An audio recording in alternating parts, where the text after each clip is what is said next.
एगो बहुत प्यारा गीत गाने का मन कर रहा है। गादी भैया कि कवन दर्द से अपन मर्द से भागो तारू। आज हक दे है, ऐसा मत कीजिए, दिल मत तोड़िए। आकाश के बुझाते दांत के भीतर घुसा ली हो। ट्रांसफर करे वाली बॉडी ट्रांसफर है। एक बार तारा उससे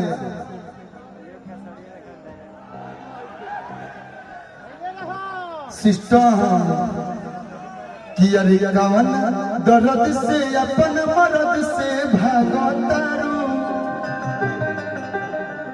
रही के तू भीरी लगे नहीं आवतारू।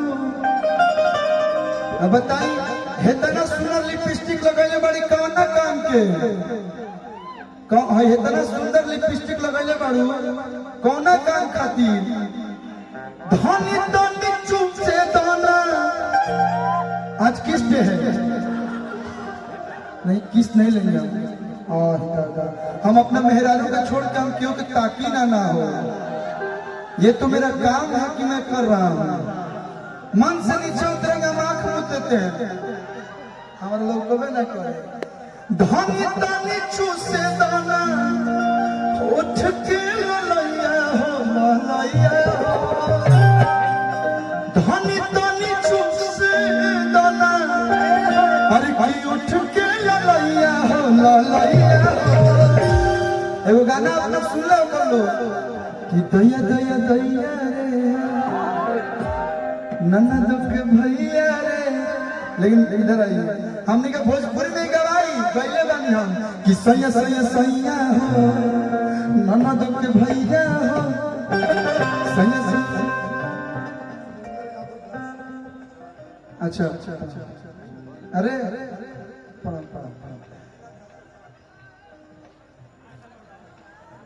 अरे नहीं आप व्यास जी हैं, सुरेंद्र यादव व्यास जी क्षेत्र के रहे तो बहुत सारा प्रणाम बा स्वागत बा।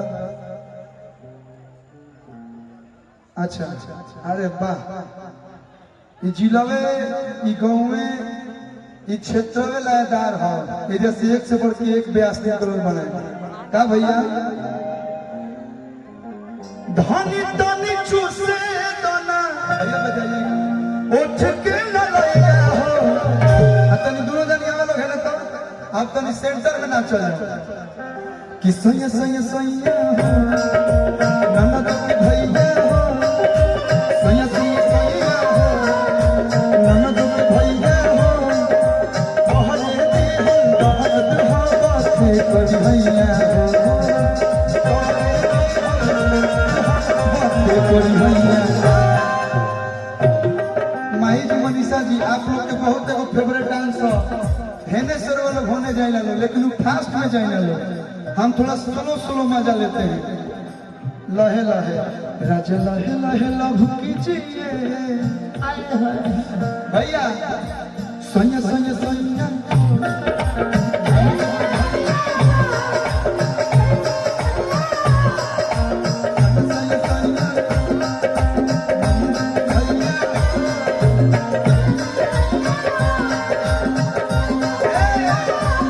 छोने छोने बदले तोहर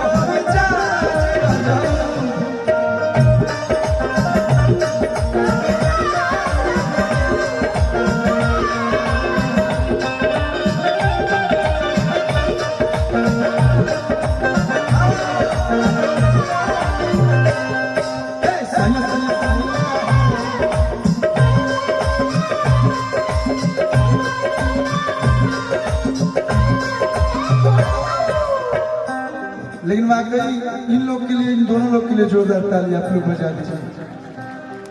दिल से बता रहे हैं बहुत अच्छा डांस करती हैं आप। मतलब जब से आई हैं तब से हल्का मचा के रखी है। नागिन वाला रिकॉर्डिंग इनकर फिगर देख के वो गाना याद हुआ जिए न दे भूकाए पत्थर को।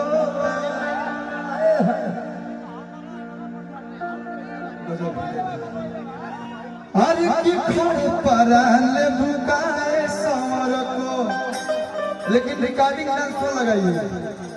ऊपर यूपी है नीचे बिहार ए गोरिया,